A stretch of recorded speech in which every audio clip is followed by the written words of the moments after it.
ಶಿವಮೊಗ್ಗ ತಹಶೀಲ್ದಾರ್ ಕಚೇರಿ ಮೇಲೆ ಲೋಕಾಯುಕ್ತ ದಾಳಿಯಾಗಿದೆ.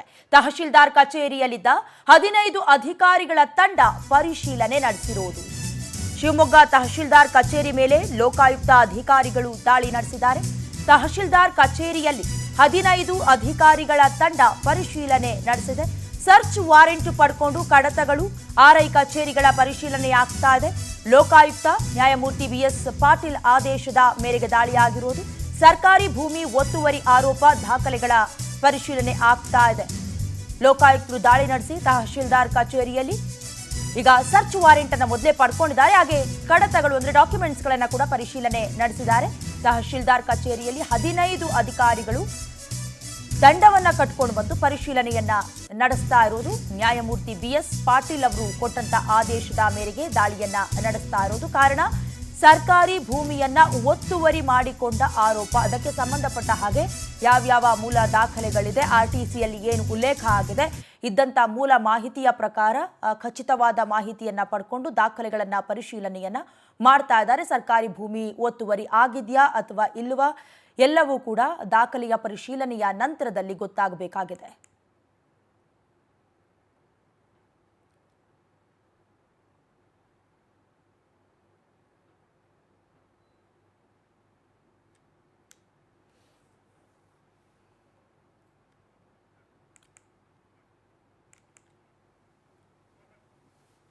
ಇನ್ನು ಇದೇ ವಿಚಾರಕ್ಕೆ ಸಂಬಂಧಪಟ್ಟ ಹಾಗೆ ಹೆಚ್ಚಿನ ಡೀಟೇಲ್ಸ್ ಅನ್ನ ಕೊಡ್ತಾರೆ ದೂರವಾಣಿ ಸಂಪರ್ಕದ ಮೂಲಕ ನಮ್ಮ ಪ್ರತಿನಿಧಿ ಮೋಹನ್ ಕೃಷ್ಣ. ಈಗ ತಹಶೀಲ್ದಾರ್ ಕಚೇರಿ ಮೇಲೆ ಲೋಕಾಯುಕ್ತರು ದಾಳಿ ಮಾಡಿದ್ದಾರೆ. ಎಲ್ಲಿವರೆಗೂ ಪರಿಶೀಲನೆ ಆಗಿದೆ? ವಿಚಾರದ ಸತ್ಯಾಸತ್ಯತೆ ಏನಿದೆ? ಶಿವಮೊಗ್ಗದ ತಹಶೀಲ್ದಾರ್ ಕಚೇರಿಯಲ್ಲಿ ಕಡತಗಳ ಒಂದು ವಿಲೇವಾರಿ ಘಟಕ ಏನಿದೆ ಅಲ್ಲಿ ಮತ್ತು ಜೊತೆಗೆ ಏನು ತಹಶೀಲ್ದಾರ್ ಕಚೇರಿಯ ಒಂದು ಎಸಿ ಏನು ಎಐ ಕಚೇರಿ ಇರುತ್ತೆ ಅಲ್ಲೂ ಕೂಡ ದಾಳಿ ನಡೆದಿರುವಂತದ್ದು. ಇದು ಒಟ್ಟಾರೆ ಹೇಳ್ಬೇಕು ಅಂತ ಹೇಳಿದ್ರೆ ಇದು ಹಲವು ದಿನಗಳಿಂದ ಏನು ಲೋಕಾಯುಕ್ತರಿಗೆ ಒಂದು ಈ ವಿಚಾರವಾಗಿ ಮಾಹಿತಿ ಇರುತ್ತೆ. 15 ಪೊಲೀಸ್ ಅಧಿಕಾರಿಗಳ ತಂಡ ತಹಶೀಲ್ದಾರ್ ಕಚೇರಿಯಲ್ಲಿ ಇದೀಗ ಕೂಡ ಪರಿಶೀಲನೆ ನಡೆಸ್ತಾ ಇರುವಂತದ್ದು. ಆರ್ಐ ಮತ್ತು ಏನು ತಹಶೀಲ್ದಾರ್ ಕಚೇರಿ ಕಡತಗಳ ಕಚೇರಿ ಏನಿದೆ ಆ ಒಂದು ವಿಭಾಗದಲ್ಲಿ ಈ ಒಂದು ತನಿಖೆ ನಡೀತಾ ಇರುವಂತದ್ದು. ಈ ಒಂದು ಹಿನ್ನೆಲೆಯಲ್ಲಿ ಏನು ಶಿವಮೊಗ್ಗದ ಗೋವಿಂದಾಪುರದಲ್ಲಿ ಸರ್ಕಾರಿ ಜಾಗದಲ್ಲಿ ನಿವೇಶನ ಒಟ್ಟು 5.36 ಎಕರೆ ಸರ್ಕಾರದ ಜಾಗದಲ್ಲಿ ನಿವೇಶನ ಮಾಡಿರುವಂತಹ ದೂರಿನ ಹಿನ್ನೆಲೆಯಲ್ಲಿ ಈ ದಾಳಿ ನಡೆದಂತದ್ದು. ಸರ್ಕಾರದ ಜಾಗದಲ್ಲಿ ಸೈಟ್ ಮಾಡಿ ಮಾರಾಟ ಮಾಡುವ ಒಂದು ಹುನ್ನಾರ ನಡೆದಿತ್ತು. ಇದು ಅಗಸನಹಳ್ಳಿ ಪಂಚಾಯಿತಿ ಕಚೇರಿಯಲ್ಲಿ ಏನು ಕಳೆದ ಒಂದು 2-3 ತಿಂಗಳಿಂದ ಅಲ್ಲಿ ಇರುತ್ತೆ ದಾಖಲೆಗಳಿದ್ದು.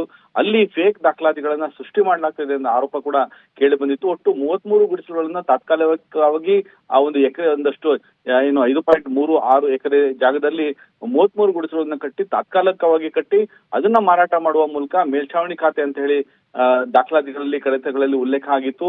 ಒಟ್ಟು 33 ಗುಡಿಸಲುಗಳನ್ನ ಮಾರಾಟ ಮಾಡಲು ದಾಖಲೆಗಳ ತಿದ್ದುಪಡಿ ಆರೋಪ ಹಿನ್ನೆಲೆಯಲ್ಲಿ ಈ ಒಂದು ಪಿಡಿಒ ಕಚೇರಿಯಿಂದ ದಾಖಲೆ ಮಾಡ್ಕೊಡ್ತಿದ್ರು ಅಂತ ಕೂಡ ಆರೋಪ ಇತ್ತು. ಈ ಎಲ್ಲ ಸೇರಿದಂತೆ ಜೊತೆಗೆ ನವಲೆ ಬಡಾವಣೆಯಲ್ಲಿ ಕೆರೆ ಒತ್ತುವರಿ ಕೂಡ ಮಾಡಲಾಗಿದೆ. ಈ ಒಂದು 2 ವಿಚಾರಗಳ ಸಂಬಂಧಪಟ್ಟಂತೆ ಇವತ್ತಿನ ಈ ಒಂದು ಲೋಕಾಯುಕ್ತ ಪೊಲೀಸರು ದಾಳಿ ನಡೆಸಿರುವಂತದ್ದು. ದಯಾನ, ಥ್ಯಾಂಕ್ ಯು ಮೋಹನ್ ಕೃಷ್ಣ ನಿಮ್ಮೆಲ್ಲ ಡೀಟೇಲ್ಸ್ಗಾಗಿ.